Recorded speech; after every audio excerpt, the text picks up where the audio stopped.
Lieutenant Alingag. Ay, sure. And then, na palaging present tuwing may activity yung 1404 na papasipag yung reservist.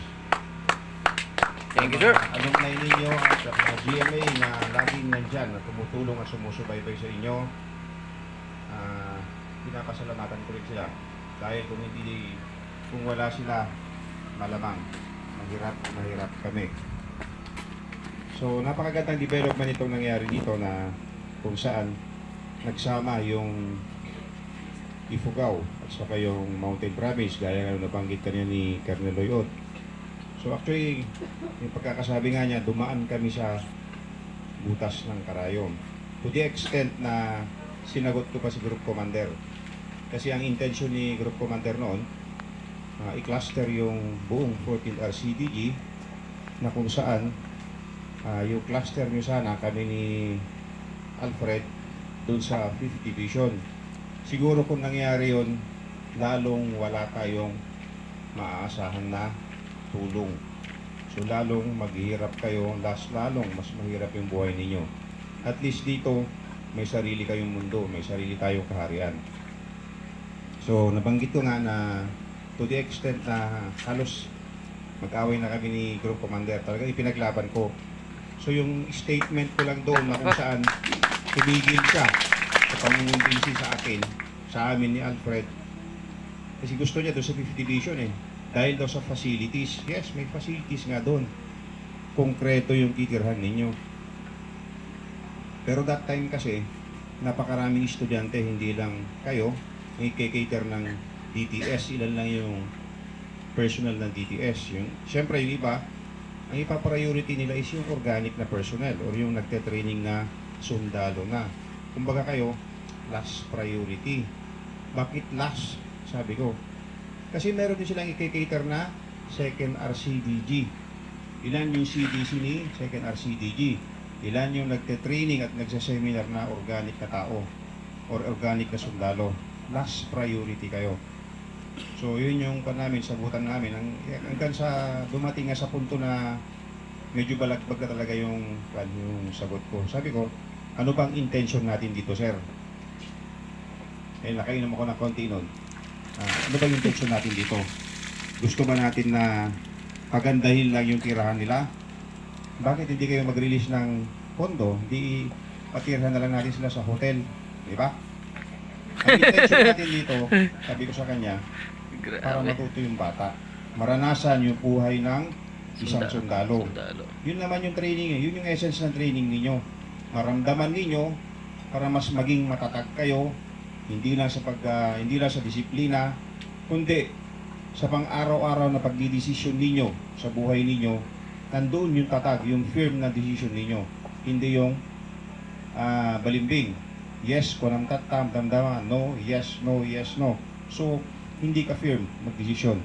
So, kaya yun yung kwan ko, yung nilaban ko, hindi. Sabi ko pa nga na umabot pa, na maski tingnan niyo yung kwan ko, yung cellphone ko. Sinabi ko pa nga na kung ipipilit nyo na sa 5th Division yung venue, wala akong ipapadala ni isang kadete. Maski tingnan nyo yung cellphone ko. So, tumahimik siya doon. Parehas kami ng idea ni Colonel Loyod. Yes sir, sabi niya, sunod ako kung maski saan ka, susunod ako, sabi ni Colonel Loyod. So, nilaban namin yan ni Colonel Loyod para mangyari at dito ganapin yung training ninyo. Pero nung nakita niya kahapon, siya mismo nagsabi na kayo lang yung kakaiba yung training. Kakaiba in the sense na kayo yung pinaka-expert na lang training. Hindi sa pagmamayabang at hindi sa pagtataas ng bangko namin, pero yung counterpart ninyo, yung nag-training doon sa Pangasinan, panay theoretical lang. Tama, nandun nga yung comfort kasi nasa loob lang sila ng classroom. Pero anong natutunan nila? To the point nga naman, isang gabi na naman, na pag hinamon na naman tayo or pag initan sana ako, sabihin ko na naman sana sasagutin ko na naman sana ng balagbag. Piliin nyo yung best nyo doon sa doon sa Pangasinan, pipiliin ko yung best sa inyo, ilaban natin. Yun naman sana yung sasagot ko eh. Buti na lang yung medyo maganda-ganda yung kanya kahapon nung pumunta. Pero napakaganda, gaya ng sabi ko, napakaganda na kung saan nagsama kayo, nagkaroon kayo ng dalawang magkaibang kultura. Pero nandun, yung pagpapalitan ninyo ng ideas ninyo, yung galing ninyo, parehas kayong magaling. Pare-parehas kayong magaling. Magkaiba kayo ng galing. So nag-share kayo ng mga ideas sa kakagalingan ninyo. So lalong tumibay at lalong nadagdagan yung kaalaman ninyo. Dagdagan pa natin ng mga galing ng mga GMA ninyo, ng mga training staff natin. Ganun din yung subject matter expert na galing sa 54th. Pasalamatan din natin yung mga kasama sa 54th IB.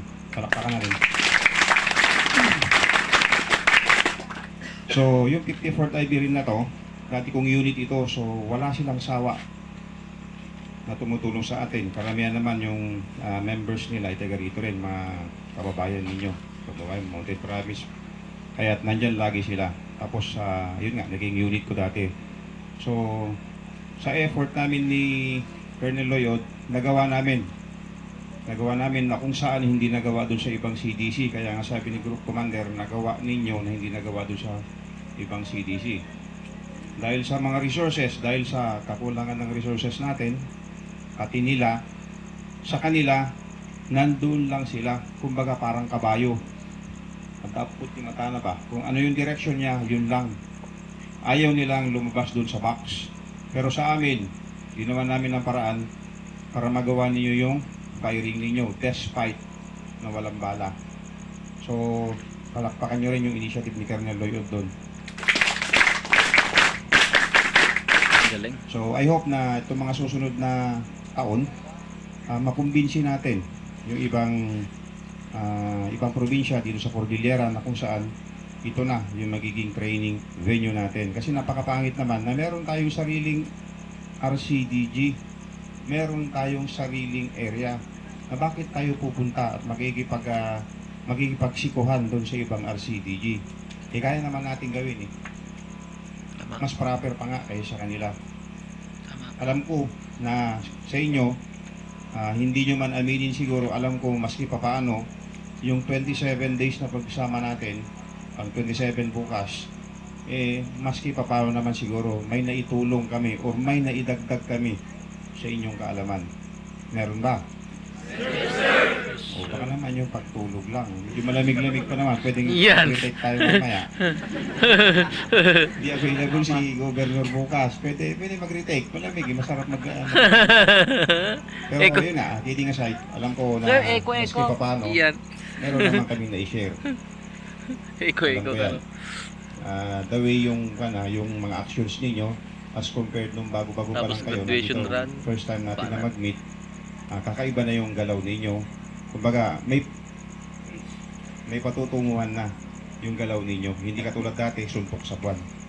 So, nakikita ko, sabi ko, at least natuto rin sila. Nandun yung goal namin at nakamit natin yun. So, Yes. yun ay dahil sa pagtutulungan ng lahat ng training staff ng dalawang CDC, samahan pa natin ng mga magagaling ng mga GMA at saka alumni ninyo. So, pasalamatan natin lahat sila.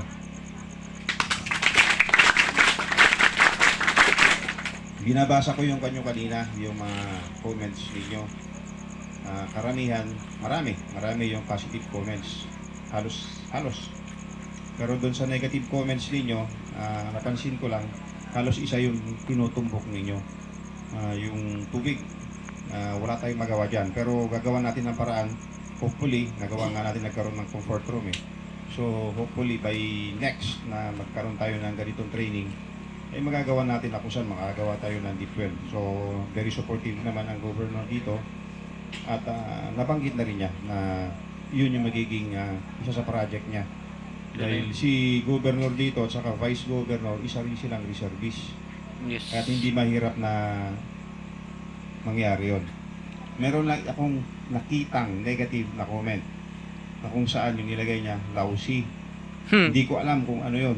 Taga-kon pa naman yung taga-nayon.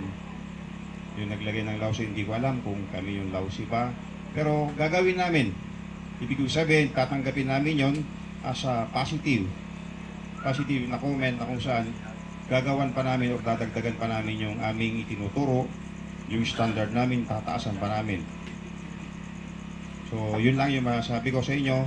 Sana yung 27 days, pag 27 bukas, so gawin na natin 28 days kaya, para makumpleto talaga.